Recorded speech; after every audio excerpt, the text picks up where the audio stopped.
Nak, pumunta ka kay ninong mo. Mutang ka ng bigas, wala tayong maisaing. Wala tayong makain, nak. Pumunta naman yung anak doon kina ninong niya.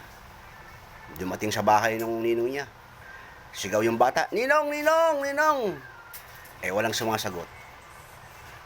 Sumilip yung bata, nakakita ng butas. Sumilip doon sa butas.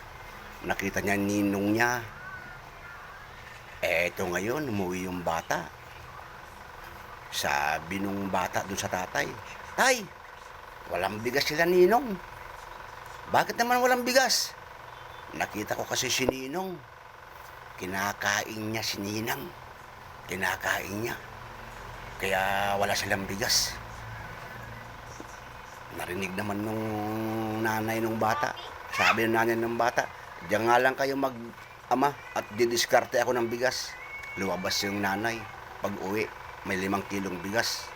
Sabi nung tatay, bandaming bigas ha. Saan mo kinuha yan? Ay nako, ang sakit-sakit na, ang hapdi-hapdi na at ang kirot. Kung hindi lang humahapdi, may kasama pang ulam yan.